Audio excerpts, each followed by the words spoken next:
นะโมตัสสะภะคะวะโตอะระหะโตสัมมาสัมพุทธัสสะนะโมตัสสะภะคะวะโต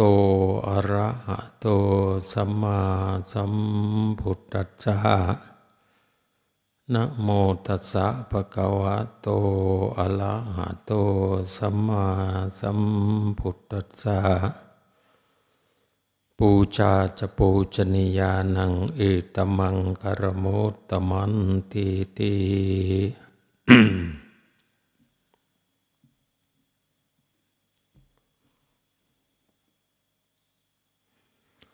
โอกาสต่อไปเป็นการฟังเทศน์ฟังธรรมนะวันนี้เป็นวันวิสาขบูชาวันที่พระพุทธเจ้าเพิ่นประสูติตรัสรู้ปรินิพพานเพิ่นมาเนี่ยเกินว่าเขามาประจบมือเดียวกันวันเพ็ญเดือนหกเขาเป็นวันสำคัญเขาก็เลยบูชาบูชาพระพุทธพระธรรมพระสงฆ์เนี่ยฮะบูชานี่ก็หมายความว่าบูชาโดยดอกไม้เครื่องหอมเครื่องหยอมเครื่องท่าโดยการปฏิบูชาเพิ่นมาได้บุญเป็นจำนวนมากรักษาศีลเพื่อสิบูชาคุณของพระพุทธเจ้าให้ทานนี่ก็เป็นการบูชาแต่หนึ่งให้ทานรักษาศีลเจริญภาวนาฟังเทศน์นี่เป็นปฏิบูชานำเพิ่นว่าได้บุญเป็นจำนวนมากคันให้เอามิตรบูชาให้ดอกไม้เครื่องหอมหรือถูกเทียนนั่นสิก็ได้บุญอยู่แต่ว่ามันบ่หลายคันมาปฏิบัติธรรมนำจังสิมันจังได้บุญหลายอันเนี้ยพระพุทธเจ้าเพิ่นได้ตรัสรู้นั่นเพิ่นก็สร้างบารมีมาสิอสงไขยกับแสนกับได้บ่เป็นธรรมดาเด้ยาวสาเพิ่นสิได้ตรัสรู้เพิ่นปรารถนาเป็นพระสัมมาสัมพุทธเจ้าเพื่อจะสั่งสอนสัตว์ให้ได้บรรลุมรรคผลนิพพานนะเพิ่นก็สร้างบารมีหลายเด้แต่คันเพิ่นสิเป็นอรหันต์เพิ่นก็เป็นแต่โดนต้องสร้างบารมีให้ครบเบิดนั่นพระพุทธเจ้านี่เพิ่นตรัสรู้ตรัสรู้อริยสัจสี่ทุกข์สมุทัยนิโรธมรรคนะเพิ่นตรัสรู้อันนักเถื่อเพิ่นก็มีพระเมตตาของเพิ่นเนี่ยนะอยากให้เพิ่นอยากลื้อค้นสัตว์แล้วพระเมตตาพระกรุณาพระปัญญาคุณนะเมตตาคุณของเพิ่นมันหลายแต่ว่าผู้ใดก็ตามคันระลึกถึงคุณของเพิ่นบุคคลผู้นั้นก็สิเปลี่ยนไปทันทีเปลี่ยนสำเฮาไหวพระนี่แล้วจิตเฮาสิเปลี่ยนเลยคุณของเพิ่นมันอยู่ในโลกอันนี้ล่ะสำเฮาระลึกถึงคนดีจังซี่นะใจเฮาก็ดีนำเลยพุทธเจ้าเพิ่นสินิพพานก็ตามแต่ว่าคุณธรรมของเพิ่นยังอยู่อันเนี้ยมาระลึกถึงเพิ่นว่าผู้ใดก็ตามเพิ่นว่าเกิดความฟุ้งซ่านรำคาญเกิดความเศร้าหมองขึ้นมาเพิ่นสอนพระภิกษุเธอจงระลึกถึงเราเพิ่นว่าอิติปิโสภะคะวาคือกันกับเฮาสวดเนี่ยคือเฮาทำวัดเนี่ยอิติปิโสภะคะวาอะระหังสัมมาสัมพุทโธความเศร้าโศกโศกาภิไลลำพันธ์มันก็สิหายไปเพิ่นว่าเพราะหยังเพราะเฮานี่ได้ตรัสรู้เพิ่นว่าจังซั่นเนี่ยภิกษุทั้งหลายเพิ่นว่าเมื่อใดพวกเธอนะไปอยู่ในป่าก็ตามเพิ่นมาอยู่ในโคตรไม้ก็ตามอยู่ที่ถ้ำก็ตามหรือเธอเกิดความกลัวขึ้นมาเพิ่นว่ากลัวผีกลัวสางข้างไล่อิหยังก็ตาม เธอระลึกถึงเฮาความกลัวก็สิหายเพิ่นว่าเพราะหยังอำนาจของความตัดสรุปของเพิ่นสร้างบารมีไปไประลึกถึงย่ำใดกับมันก็สิเปลี่ยนย่ำนั้นเสียทีคุณของเพิ่นมันก็มีอยู่ในโลกคือกันกับเฮาระลึกถึงคนดีจังซี่นะจิตเฮาความดีก็สิมาหาเฮานะบูชาไปบูชาคนชั่วมันก็ได้ชั่วเด้นี่เดี๋ยวเพิ่นว่าบูชาจะปูชนียานังระลึกถึงสันนะคือเฮามานี่มาปฏิบัติมารักษาศีลมาเจริญภาวนามาสวดมนต์ทำวัดแปลว่าบูชานะบูชากล่าวสรรเสริญคุณพระพุทธเจ้าเพิ่นได้ตรัสรู้เป็นผู้รู้ผู้ตื่นผู้เบิกบานสินะผู้ใดมากราบมาไหว้ผู้ใดระลึกถึงคุณของเพิ่นนี่สิบ่ตกนรกเพิ่นว่าเฮาเนี่ยสิบ่ตกนรกทั้งเป็นเกิดเฮาโศกเศร้าโศกาเพิ่นไล่ล่ำพันคิดหยังบ่ออกเพิ่นใครระลึกถึงพระพุทธเจ้าไหว้พระนะหรือพุทโธศาสนาพุทโธเป็นผู้รู้ผู้ตื่นเอามาอยู่จุดเดียวพุทโธพุทโธพุทโธเมนาโธพระพุทธเจ้าเป็นที่พึ่งของเราพระธรรมเป็นที่พึ่งของเราพระสงฆ์เป็นที่พึ่งของเราแค่นี้ล่ะความกลัวความหยาดมันก็จะหายไปลังคนไปอยู่ป่าจังสินะเมื่อแนวเหตุลังคนก็ถือผีหลอกจังสิผู้ใดระลึกถึงคนพระพุทธเจ้าอยู่ผีสิบ่กล้าหลอกเป็นยังบ่กล้าเพราะว่าฤทธิ์ของพระพุทธเจ้าเนี่ยเพิ่นได้ตัดสรุปผีซุ่มนั้นมันก็มีเด้มันก็มีพญาเวทสุวรรณพญาอันนั้นล่ะรักษาสวรรค์พวกอันนี้เป็นยากเป็นพญานาคเป็นคนท่านเป็นอย่างนี่ล่ะรักษาสวรรค์เพิ่นก็มาตัดพญางูหมดนี่ผู้ใดระลึกถึงพระพุทธเจ้าอยู่เพิ่นให้คาถานะคาถาโอ้นั่นแหละก็กาลนี่นี่ล่ะพระเมตตาเพิ่นหรือผู้ใดสวดมนต์ทำวัดอยู่คันผียังไปหลอกอยู่พญายักษ์พญานั่นสิลงโทษเองว่าจะว่าเพิ่นเอาซุ่มผีเพิ่นมาประชุมสูอย่าไปเฮ็ดได้นั่นซุ่มไม่ออกพอออกจำศีลสูก็อย่าไปใกล้ได้หั่นไปหลอกให้เพิ่นย่านบ่ได้วางฉันว่าสวดมนต์ทำวัดจังซี่ผีบ่หลอกได้นี่หรือมีหลอกอยู่บ่เห็นอยู่บ่ผีหลอกบ่เห็นแน่นอนสวดจังซี่บ่มีแล้วเห็นอยู่บ่แม่ยายกอกบ่เห็นจักคนเห็นอยู่บ่แม่นวลผีหังญาติซื่อเฮ็ดจังได๋คุณพระพุทธเจ้าเพิ่นคุมกันไว้เบิดได้เนี่ยมันแล้วเพิ่นจังมาบ้านเฮาก็มาบูชาอย่างเฮามาบูชาจังซี่เว้าเรื่องบูชามันได้บุญสินะบางคนก็บ่หลายเด้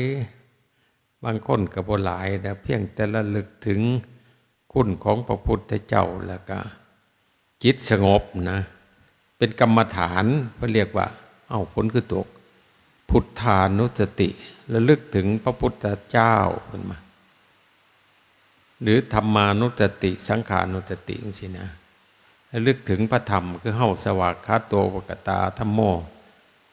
สันติติโกกาลิโกสวดไปพวกเทพบุตรเทพดาผีสางข้างไล่ได้ยินเสียงสวดเนี่ยเขาอนุโมทนานำบาดใจเฮาก็สบายนะอันเดียว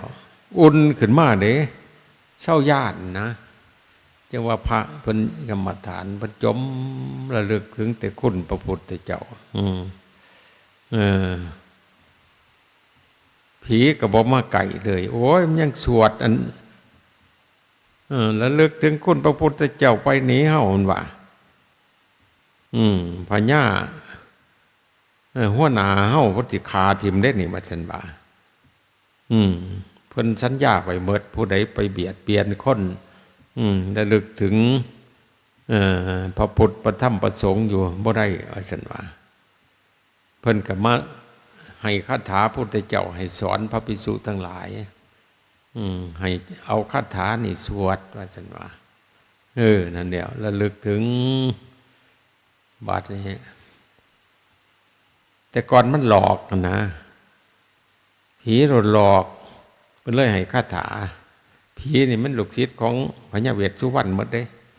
นั่นแหละป้อยบาดนั้นก็เศร้าหยอกมันรักษาซ้ำนั่นเดี๋ยวจังว่าเงื่อนไหนเป็นเคาะเข็นเว้นหน่ายเอาพระไปสวดจะว่ามันก็หายไปเลยเคาะนั่นว่าคือกันกับว่างูสิงขึ้นเฮือนจังซี่เพิ่นก็ไปสวดแผ่เมตตาใส่เฮือนเฮานะกัลนียมาตะกุศเลนะยานตังสันตังข้าพเจ้ามีเมตตาต่อสรรพสัตว์ทั้งหลายเฮาเกี่ยวความส่องแผ่ให้แก่สัตว์ทั้งหลายสัตว์สองขาก็ดีบ่มีขาก็ดีคือโง่นี่ขอให้อยู่เป็นสุขสัตว์หน่อยสัตว์ใหญ่สัตว์อันนี้เพิ่นแผ่เมตตาพระเมตตาของเพิ่นนะนั่นแล้วสวดไปมันก็หายเสียเคราะห์หายแต่ว่าเฮาก็บ่หลายดอกระลึกถึงลังคนกันระลึกจำเฮาไหว้พระนี่ไหว้ด้วยความศรัทธาเด้ไหว้งามๆไหว้บ่งามก็บ่ได้แต่เนาะปันฝักลาบ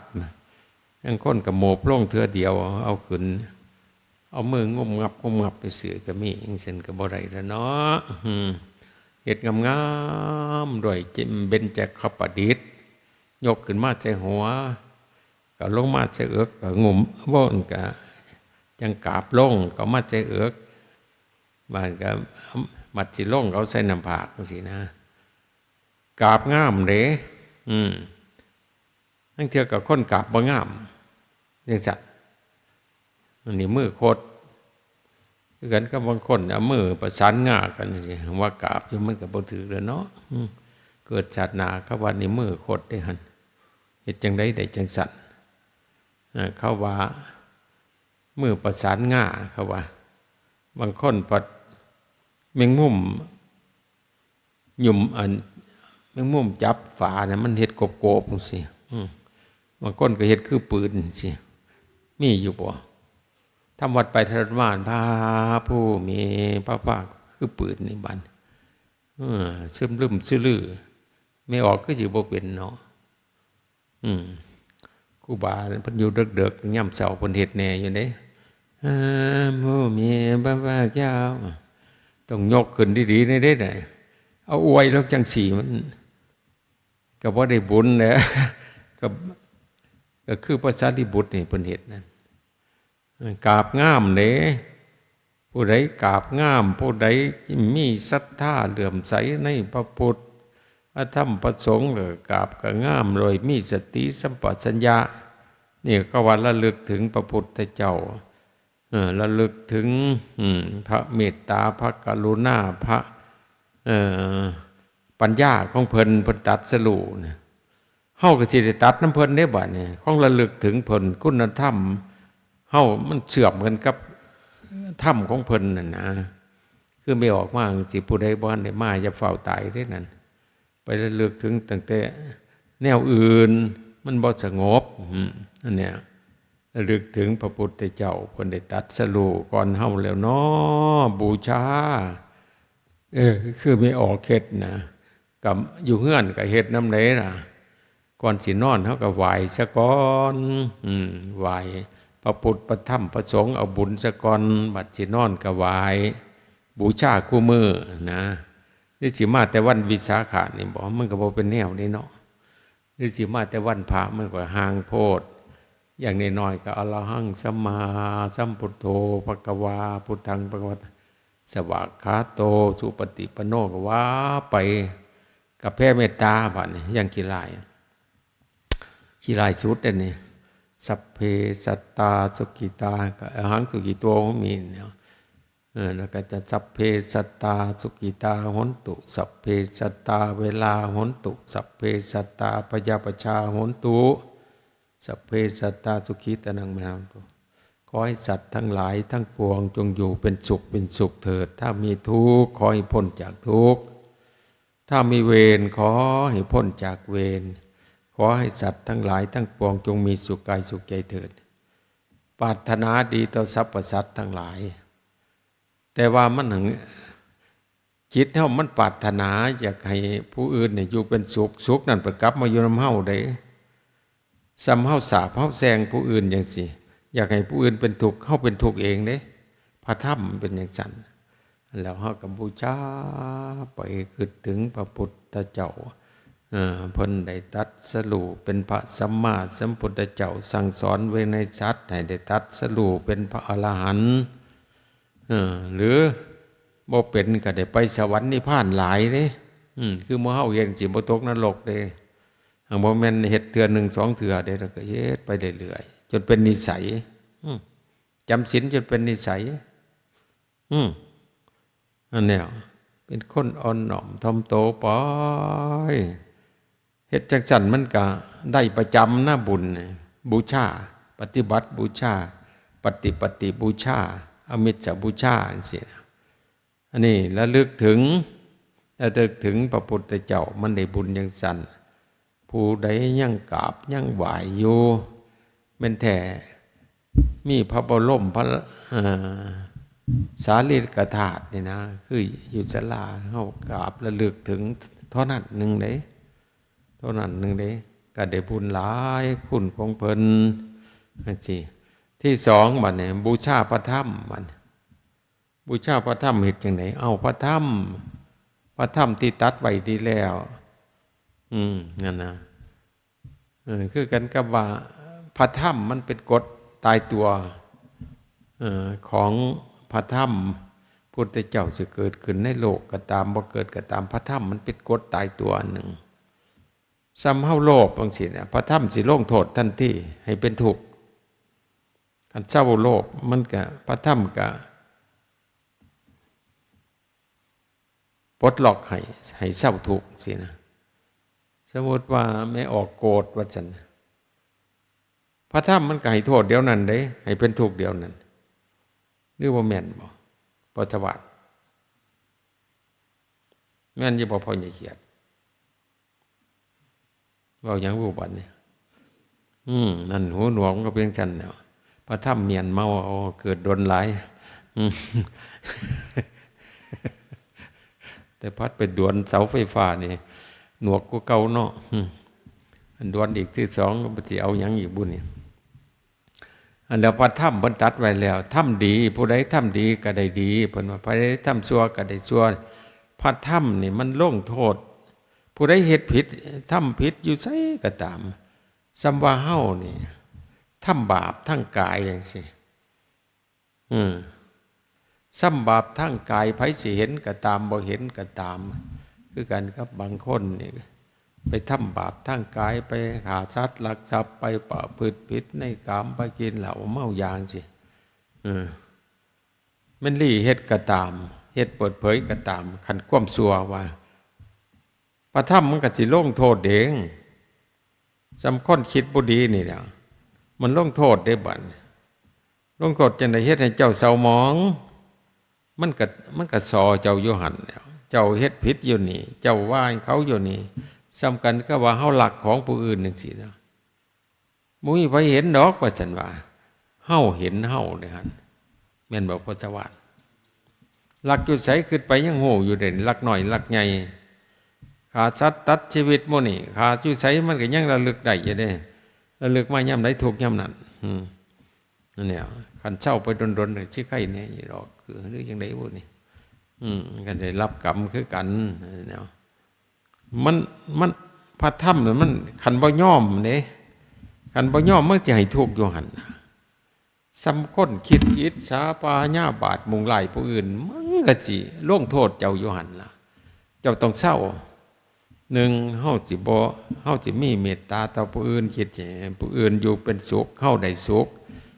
คิดจะให้ผู้อื่นพ้นทุกข์พระธรรมมันก็เฮาก็สิพ้นทุกข์เฮาสิบ่คิดอิจฉาบ่คิดพยาบาทมุงลายไผจังซี่นะเฮาให้ตั้งแต่อยากให้แต่ผู้อื่นอยู่เป็นสุขพระธรรมมันก็ให้เฮาเด้เฮาผู้คิดนี่ล่ะมันให้ก่อนเจ้าเอาไปเจ้าคิดดีจังซี่นะคันที่บอกเป็นภาษามนุษย์ว่าหรือบ่แม่นบ่พอบ่กันน้องขึ้นบักโกบักโม่นี่เครียดให้ผู้นั้นผู้นี้พระธรรมก็ลงโทษตัวเนาะโกรธดูแทงลงโทษดูนั่นแหละลองไปเครียดให้แม่พี่กุลมึงติดตาตีตาล้านเท่านั้นก็บ่แม่นสิเฉยเท่านั้นพวกกระดาขึ้นนั่นแหละว่าหรือเพราะเป็นกันบ้านเพิ่นจังว่าเอาชนะคนโกรธด้วยความไม่โกรธเอาชนะคนโลภด้วยการไม่โลภเอาชนะคนหลงด้วยความไม่หลงเอาชนะคนอิจฉาพยาบาทด้วยการไม่อิจฉาพยาบาทตอบเพิ่นว่าคันเฮ็ดตอบแล้วเฮาสิเป็นทุกข์เอาชนะคนพูดมากโดยการพูดน้อยเอาชนะคนขี้เหนียวคน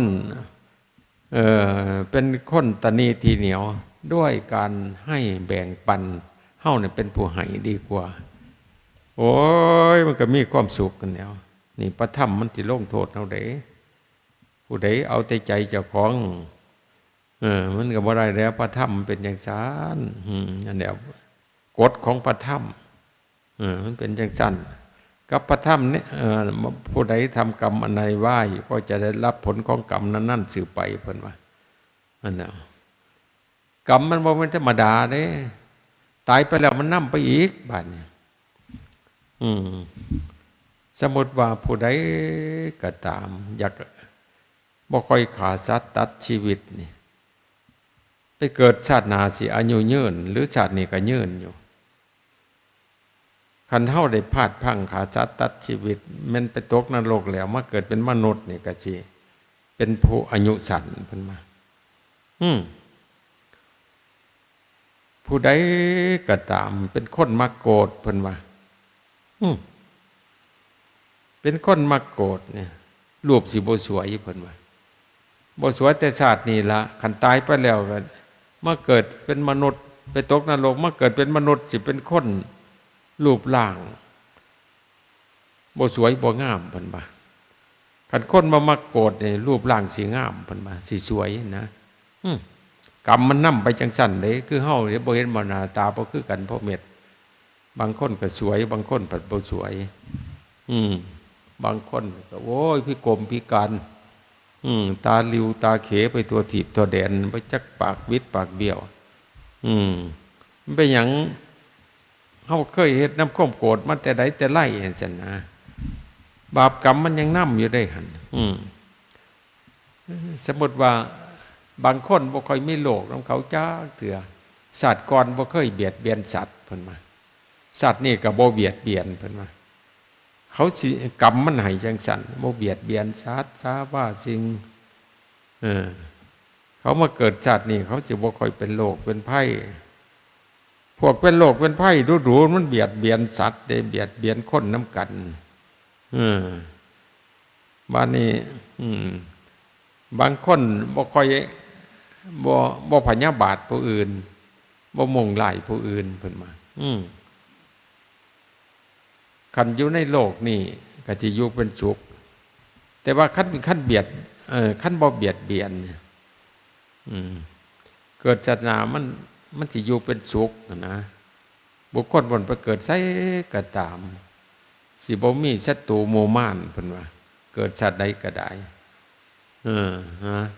หน้าตาก็ดีเพิ่นว่าแต่ว่าผู้ใดชอบอิจฉาผู้อื่นนี่เกิดชาติหน้าสิอยู่ในขันต่ำนะบ่มียศมีลาภนำเขาเฮ็ดหยังก็มีแต่คนติฉินนินทามีไผยกย่องจังนะแต่ว่าบางคนอีกเพิ่นว่า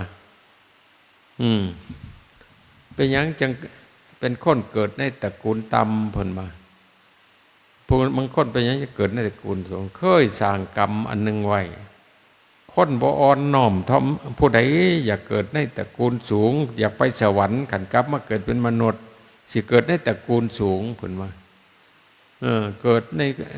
พ่อแม่เป็นผู้มีศีลมีธรรมเป็นพ่อแม่เป็นคน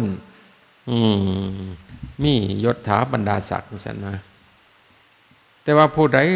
ก็ตาม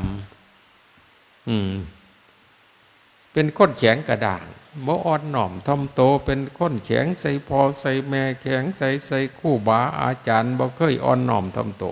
บาปกรรมมันสิลงโทษไปได้พระธรรมนะเขาสิไปตกนรกท่านกลับมาเกิดเป็นมนุษย์นี่เขาสิเป็น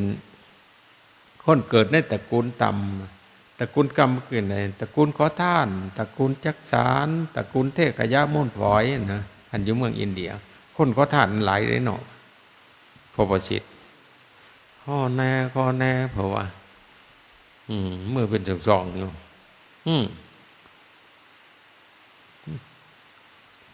ไปก็ขอได้ให้ก็เอาว่าให้กันแล้วบางคนก็อยู่ได้น้ำขอน่ะพ่อได้ประทังชีวิตบ่ขอกับบ่ได้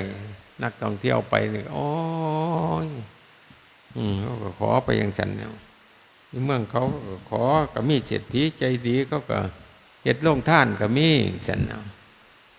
พวกคนจนมันก็หลายนั่นแล้วกรรมเป็นฉันบางคนเป็นหยังจังปัญญาหน่อยบางคนเป็นหยังจังปัญญาหลายมันครบนักปราชญ์บัณฑิตแต่ศาสตร์กรเป็นว่ามันไปฟังเทศน์ฟังธรรมมันไปศึกษาธรรมะเกิดชาตินี้ปัญญาหลายดีบ่ดีได้ตรัสรู้บุคคลผู้ใดเป็นบ่คบกับนักปราชญ์บัณฑิตคบแต่กับคนพาลเพิ่นว่าพญาธรรมนั่นมันก็สิเฮ็ดให้ติดตามไปอีกชาติหน้าสิเฮ็ดให้เป็นคนปึกนะเฮ็ดให้คนเฮ็ดให้คนปึกคนหนาบ่ฮู้จักดีจักชั่วบ่ฮู้จักบาปจักบุญบ่ฮู้จักคุณจักโทษมันก็คือสัตว์นี่มันซื่อๆอยู่เด้เว้นพระเนรมาบวชสอนจังไดก็อยู่ซื่อๆอยู่หากระตายถิ่มซื่อๆเด่นหนังสือนี่อ่านบ่มีได้มันเป็นหยังมันจังบ่ได้จักมันบ่ได้ตัวปอสระอาแปลว่าหยังปีมันว่าตัวมอสระอาเป็นน่ะมีมันว่ามันเว้าไปจังซั่นเด่นโอ้ยมันน่ะเป็นจังซั่นจังว่าเฮานี่ก็เสือพระธรรมเด้พระธรรมสิลงโทษเฮาจังว่าเพิ่นให้เชื่อพระธรรมบูชาพระธรรมล่ะอย่าเฮ็ดผิดแล้วพระธรรมสิลงโทษเฮามันอยู่ไสมันอยู่นำเฮานี่แหล้วหรือบ่แม่นบ่พญานาคปฏิบัติธรรมพระธรรมก็ให้คุณเฮาสำเมาเฮ็ดดีคือไม่ออกมาเข้าวัดฟังธรรมเฮาปฏิบัติธรรมพระธรรมก็ให้ความสุขแก่เฮาซั่นน่ะความโลภเกิดขึ้นเฮากับโลภหน่อยที่สุดความโกรธเกิดขึ้นก็รีบดับความหลงเกิดขึ้นก็รีบดับความอิจฉาพยาบาทมุ่งร้ายก็รีบดับจังซี่นะดับแล้วพระธรรมเย็นๆมันก็มาแทนที่บาดนี้อันนี้เขาว่าบูชาพระธรรมบูชาเนี่ยก็คือเฮาเคารพพระธรรมพุทธเจ้าพวกก็ยังเคารพพระธรรมพระพุทธเจ้าที่ยังในอดีตก็ตามปัจจุบันก็ตามอนาคตก็ตามเคารพพระธรรมเพิ่นว่าเพิ่นเคารพพระธรรมนี่พระธรรมมันเป็นจังซั่นพระธรรมมันให้โทษบางคนเพิ่นว่ามันบ่ขี้สร้างดูดยามันดอกเพราะว่าบาปนี่ก็ได้เอามันให้เนี่ยในเดียวนั้นเลยสำคนบ่เชื่อศีลเชื่อธรรมไปกินเหล้าเมายาไปสูบยาม่านั่นสิหอยพระธรรมก็เล่นงานเอาอยู่เด้น่ะอยู่บ่เป็นสุขได้เนาะพ่อใหญ่คุณเจ้าสิโกงเด้นั่น เมียนเมาจะได้นั่นเจ้าโมโหจักพอดีพอดีหัดปล่อยว่างกับแนวหนึ่งยึดมันพระธรรมก็ลงโทษพระธรรมเป็นว่ามันบ่แม่นของเจ้าเด้ออีหยังก็ได้เจ้าก็เกิดมาเจ้าก็มาซัมว่ามาอาศัยเฮือนมาอาศัยโลกนี่สร้างบารมีซื่อๆเจ้าอย่าสิว่าของเจ้าเลยคันเจ้ายึดย่ำใดก็ให้ทุกข์ย่ำนั้นลองไปว่าตัวกูของกูนี่ทุกข์ขึ้นกับที่คันเฮาบ่ฮู้ซามันก็ปัดดับนี่ซั่นนะเป็นอยู่บ่พบจิตนั่นแหละสิว่าพระธรรมบ่มีฤทธิ์มีเดชจังบ่แม่นมันให้ชาติหน้าได้มันให้ชาตินี้ซะก่อนสินะบางคนมันยังบ่เข้าใจพระธรรมนั่นแล้วมันก็ลงโทษปล่อยผู้ใดเฮ็ดดีแต่ว่าผู้ใดเฮ็ดถูกไปนานๆมันจะให้บรรลุมรรคผลนิพพานบ่ได้บาดเนี่ยเฮ็ดถูกไปบ่ให้ทุกข์อีกต่อไปมันนะบรรลุโสดาสกทาคามีอนาคามีพระอรหันต์หมดแล้วผลแห้งขึ้นนี่สั้นแล้วนี่เดี๋ยวพระธรรมมันเป็นสั้นพระธรรมอันหนึ่งอีกพระธรรมอันหนึ่งทุกข์เพิ่นว่าทุกข์นี่เป็นสิ่งที่คนกำหนดรู้ไผไปยึดทุกข์เนี่ยว่าที่ทุกข์ทั้งใจเพิ่นว่าทุกข์เป็นสิ่งที่ควรรู้เฉยๆเพิ่นว่าเป็นแต่ผู้รู้ผู้ดูเฉยๆอย่าไปปรุงแต่งทุกข์เพิ่นว่าอันนี้คือกันคันไผไปว่าให้ทุกข์อีกก็เป็นอีกได้บัดนี้ทุกข์หนักไปเรื่อยนั่นเนี่ยทุกข์เหตุให้เกิดทุกข์ก็มีเพิ่นว่าคือความอยากเพิ่นว่าเจ้าอย่าไปอยากได้อยากได้หลายก็ทุกข์หลายอยากได้น้อยก็ทุกข์น้อยบ่อยากได้นี่ก็บ่ทุกข์ทรัพย์สมบัติเพิ่นให้มีอยู่แต่ว่าเพิ่นว่าบ่ให้ว่าของเฮาบ่ให้ว่าตัวเราหรือของเราหรือตัวตนของเราเพิ่นว่าพระธรรมถ้าไปว่าของกูมันถูกหลดไปสู้ก็บ่ได้ซ้ำเฮายึดมันถือมันบัดตัวกูจังซี่เดียวมันเก่าตัวกูนั่นอยากให้ผู้อื่นเฮ็ดให้มันถึกตัวกูบัดมันก็ทุกข์อีกเด้ผู้ใดเฮ็ดบ่ถึกใจก็ไปสั่งผู้นั้นผู้นี้โดดนี่มีทรัพย์สมบัติบางสิ่งก็มีได้แต่ว่าจะไปเป็นเจ้าของอย่าให้มาว่าเป็นตัวกูของกูคันว่ามันเป็นทุกข์ซื่อๆแต่ว่าใส่ได้อยู่อย่าสิหึงอย่าสิหวงอย่าสิห่วงอย่าสุใยคืออยู่บ่ก็จะว่าเงื่อนหลังบักใหญ่ก็บ่แม่นของกูมาสร้างอยู่โลกนี่ซื่อๆกูก็สิจากไปอย่าไปว่าของกูไปว่าของกูไปสู้มันก็บ่ได้ติมันบาดนี่กันเป็นห่วงคักๆบาดนี่มันไปให้เป็นพี่เพศบาดนี่ตายไปบ่ให้หนีมึงยังห่วงอยู่เฝ้าเฮือนอยู่นี่นะเพราะว่าอยู่ละบัด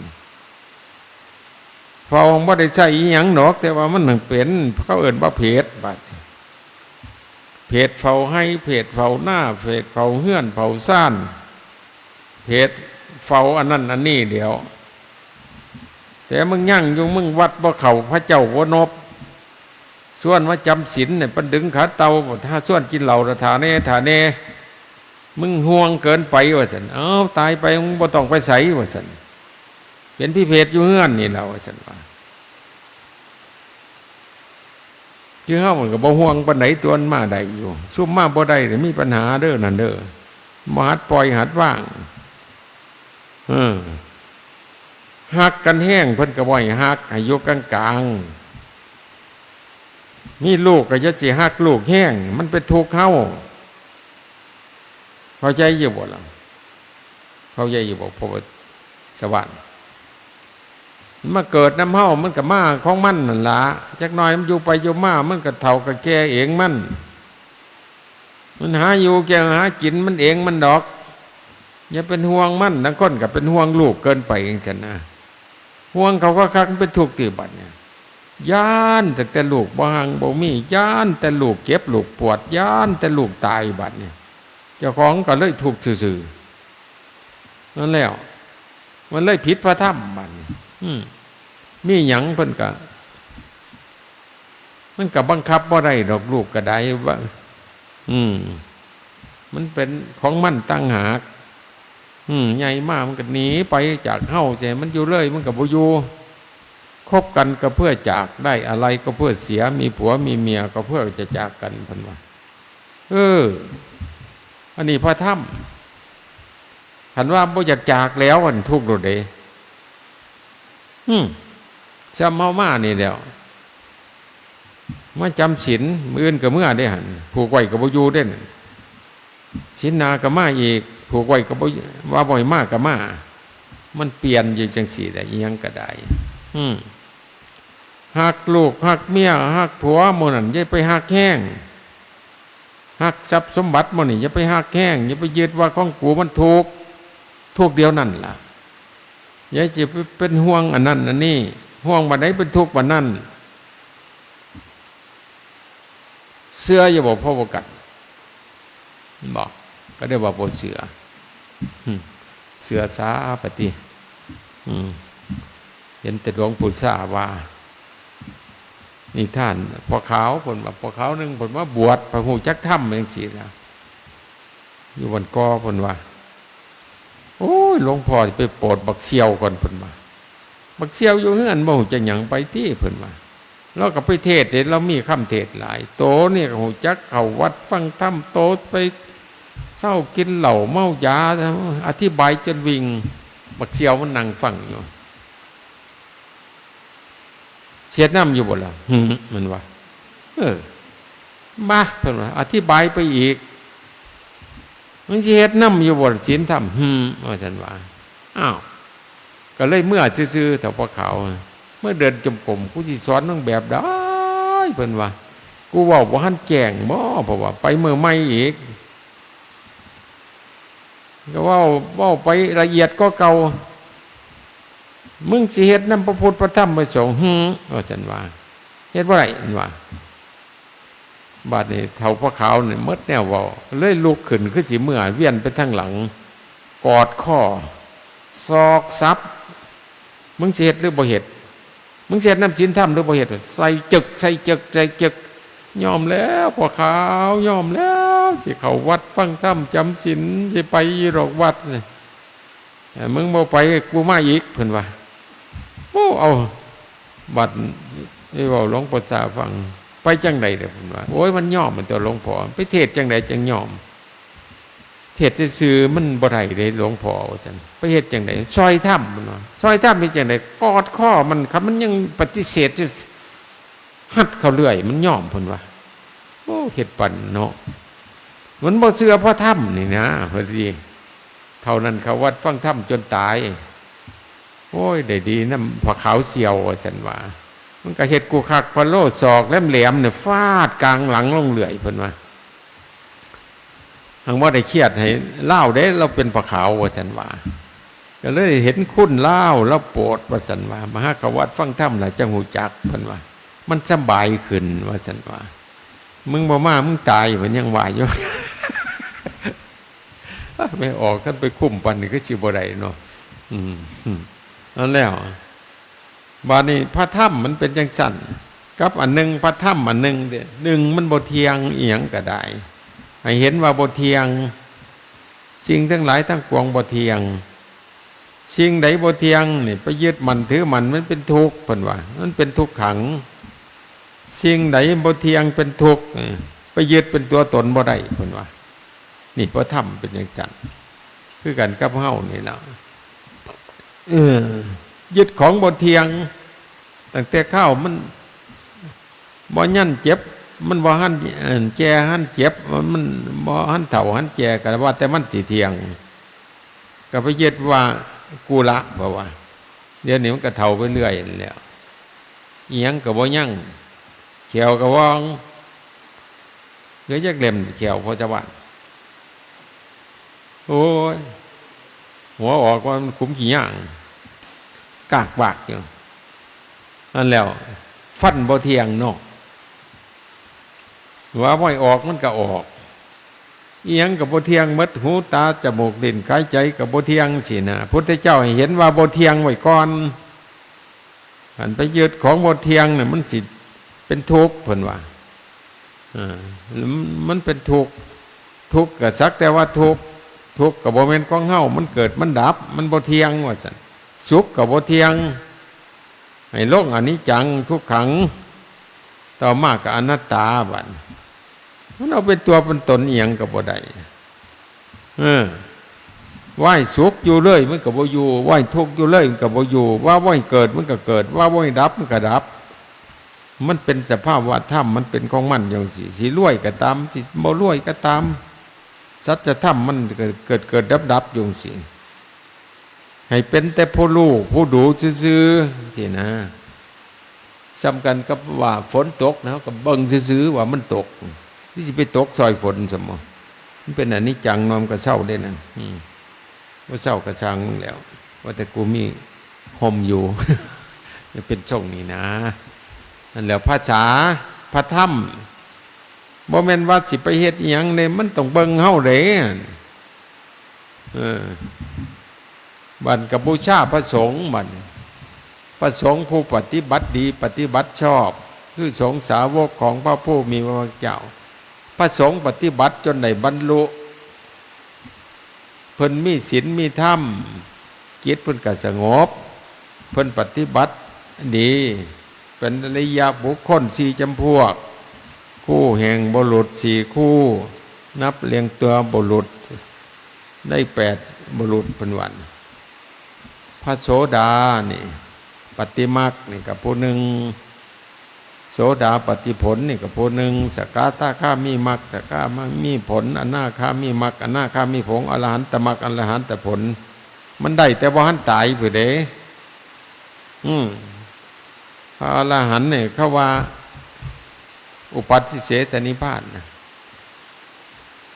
จิตนิพพานแล้วแต่ว่าร่างกายยังยั่งอยู่เพิ่นว่ายังยั่งอยู่เป็นคนธรรมดานี่ละแต่ว่าจิตเพิ่นหนึ่งบ่ถูกแล้วอนุปัติเสสนิพพานบรรลุนิพพานร่างกายก็ดับไปแล้วเพิ่นว่าแต่จิตเพิ่นก็นิพพานนิพพานคือบ่ถูกยั่งไปอีกอยู่สภาพว่าธรรมบ่ถูกบ่ยากบาดนี้บ่มีการไปการมาบ่มีหยังหรอกโอ้ยสุดยอดเลยพบเลยฉาดไปเลยสวรรค์เลยพระพรหมไปเลยเฮามาจังซี่เฮาเฮ็ดก็ได้บุญบักหลายเด้นี่เป็นแต่มาประพฤติปฏิบัติจังซี่โอ้ยสุดยอดแหละเนาะเฮาก็เฮ็ดไปจังซั่นล่ะเนาะปฏิบัติไปโอ้ยฝนตกเบาแห้งขึ้นเมื่อยจนตัวละหันนี่เอาจันละเนาะเอามาเนี่ยธรรมะแสดงธรรมะเห็นสมควรเจเวลาขอญาติโยมทั้งหลายจงปฏิบัติดีปฏิบัติชอบเพื่อยกตนออกจากทุกข์เพื่อถึงสุขอันไพศาลกล่าวคือพระนิพพานในอนาคตการไกลนี้เถิด